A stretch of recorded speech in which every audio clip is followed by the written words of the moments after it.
Okay, let's just dive right in. We tend to think of money as this math problem, right? It's all about spreadsheets and returns and budgets. But what if I told you that getting good with money has less to do with what you know and way more to do with how you behave? See, the whole idea here is that money isn't a finance problem. It's a psychology problem. It's all about how your own mind can be the biggest obstacle to building wealth. And this is the central question, isn't it? We've all seen it. Incredibly smart, successful people who make just disastrous financial choices. Why? Well, it's because being a genius doesn't protect you from your own biases. In fact, sometimes it just gives you more elaborate ways to justify your own bad decisions, making them feel perfectly rational because, hey, they're your ideas. And this quote right here, it just nails it. It gets to the very heart of the matter. Our choices about money are driven by our personal histories, our fears, our pride, our unique view of how the world works. It's all messy and emotional and, well, human, not some cold, calculated process from a textbook. So, to really get our heads around this, we're going to break it down into three main ideas. First, we'll look at the battle between your mind and reality, those internal biases. Then, we'll talk about the trap of always wanting more. That's the external social pressure. And finally, we'll dig into the real price of wealth.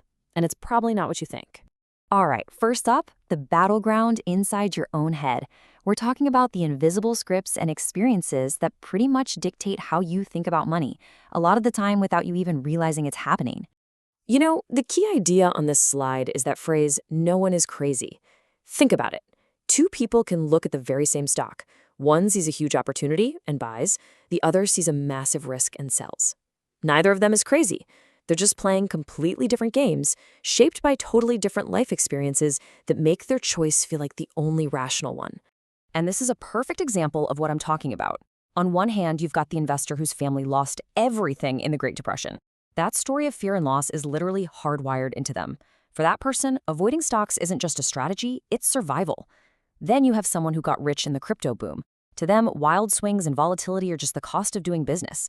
It's the same world, but they're seeing it through completely different lenses.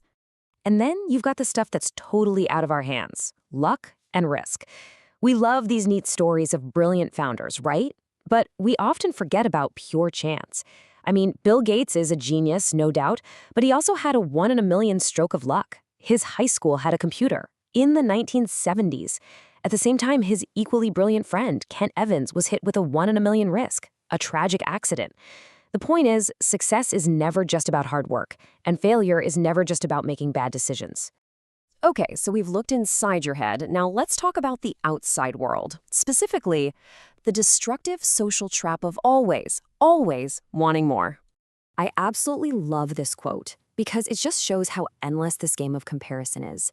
The second you start measuring your success against someone else's, the goalposts start moving. Forever, there's no ceiling. I mean, even the greatest figures in history were caught in this trap, looking up at someone else and feeling like they weren't enough. It's a game you literally cannot win. And this brings us to a psychological trap we all fall into. We buy things, especially expensive things, because we have a specific motivation. We think, if I get that nice car or that big house, people will respect me. They'll admire me. But here's the twist. Here's the paradox. When someone sees you in that fancy car, they don't think, wow, that person driving is so cool and successful. No way. They think, wow, if I had that car, people would think I'm cool. See? They're not admiring you at all. They're just using your car as a stand-in for their own desire for respect. So, this leads us to a really crucial distinction. Spending money to show people how much money you have is the absolute fastest way to have less money. Looking rich is all about spending, but being wealthy, that's about what you don't spend. True wealth is invisible. It's the car you didn't buy. It's the financial freedom that comes from the assets you have, just quietly working for you in the background. Okay, for our final section, let's get down to brass tacks. Building and keeping your wealth isn't free. There is a price you have to pay, but it's not the price you see on a sticker. Just look at this number for a second. It's absolutely staggering. Over 95% of Warren Buffett's wealth was earned after he was old enough to get Social Security. His real secret wasn't just that he was a genius investor. It's that he was a pretty good investor for an incredibly, almost absurdly long period of time. And this timeline just drives that point home. His wealth didn't just grow in a straight line. It was a slow burn that then exploded into an absolute inferno later in his life. That, my friends, is the power of compounding. It's not about making brilliant moves or timing the market perfectly. It's about getting decent returns that you can stick with for decade after decade after decade. Time is the most powerful weapon you have. So, if time is the real secret sauce, how do you stay in the game long enough for that compounding magic to happen? Well, it all starts with this one powerful mental shift. You have to learn to survive the crazy ups and downs, and this quote gives us the perfect way to think about it. Let's break this down. When the market drops and your portfolio gets hammered, it feels like a fine, right? Like you're being punished for doing something wrong. But that's the wrong way to look at it. Market downturns are not a fine. They are a fee. It is the price of admission you have to pay for the chance to earn those incredible long-term returns. And that fee is paid with fear, uncertainty, and doubt. So why pay that fee? What's the reward we're all working towards? Well, it's not the fancy car. We already know that doesn't work.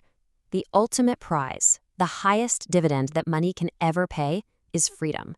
It is the ability to wake up one morning and say, I can do whatever I want with my day today. That is true wealth. So I'll leave you with this final thought.